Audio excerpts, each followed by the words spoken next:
Third window disorders of the bony labyrinthine. Third window disorders are conditions that affect the bony labyrinthine of the inner ear, creating an abnormal third window within the inner ear structure. Normally, there are two main windows in the bony labyrinthine, the oval window and the round window. These structures play crucial role in hearing and balance. Third window disrupt the normal fluid mechanism of the inner ear, leading to auditory and vestibular symptoms. Anatomy of bony labyrinthine. Bony labyrinthine consists of cochlea, vestibule, and semicircular canals, these having perilymph and endolymph. The normal pathways of sound and pressure changes in the inner ear are mediated through the oval and round window, allowing proper transmission of sound and balance signal to the brain. Pathophysiology of third window. There are three concepts about third window phenomena. First is abnormal flow of inner ear fluid that disrupt the normal pressure dynamics. Second is loss of energy in sound transmission which lead to conductive hearing loss. Third one is altered vestibular response resulting in balance disturbance and vertigo. Common third window disorders are superior semicircular canal dehiscence syndrome, enlarged vestibular aqueduct syndrome, perilymphatic fistula, X-linked Stipich-Gusser syndrome, and dilated internal auditory meatus. These five are common third window disorders. First is superior semicircular canal dehiscence syndrome. It is the most well-known third window disorder. It involves defect or thinning of the bone over the superior semicircular canal, creating abnormal connection between the canal and cranial cavity. Symptom may be vertigo with loud noise, that is known as Tullio phenomena. Pressure changes that known as Henneberg sign. Autophony is there, conductive hearing loss and imbalance. Diagnosis mainly CT scan and vestibular evoked myogenic potential, and treatment is surgical repair. Second is enlarged vestibular aqueduct syndrome. This vestibular aqueduct is anatomical structure that normally carries endolymphatic fluid to the endolymphatic sac. When the vestibular aqueduct is abnormally enlarged, it can act as third window causing improper fluid dynamics. Symptom mainly progressive sensory hearing loss, episodic vertigo, imbalance which may worsen with minor head trauma.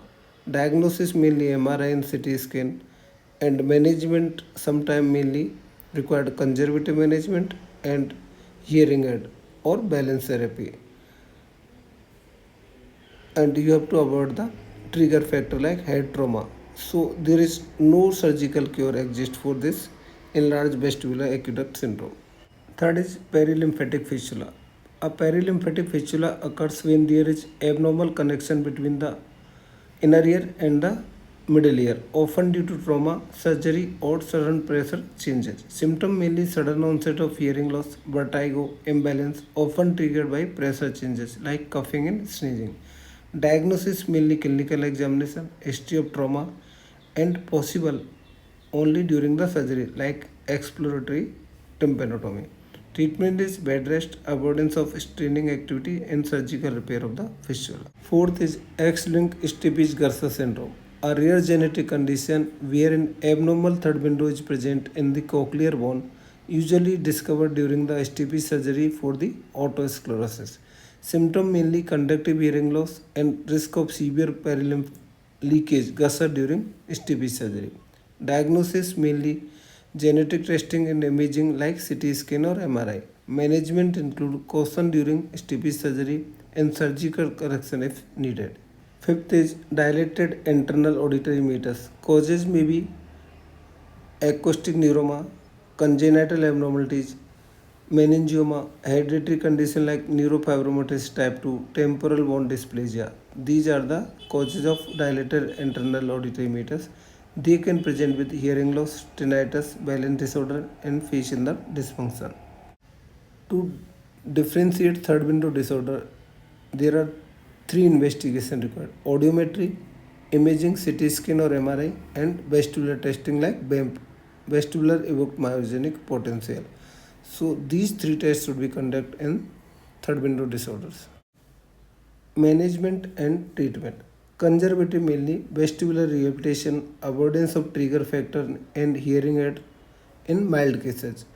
Surgery required in symptomatic and severe cases and to remove the underlying causes like in dilated internal auditory meatus syndrome like meningioma and acoustic neuroma. So you have to correct the underlying cause.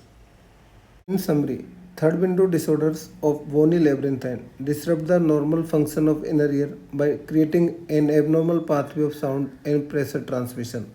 Understanding these disorders is crucial for accurate diagnosis and effective management as they significantly impact the quality of life due to hearing and balance dysfunction.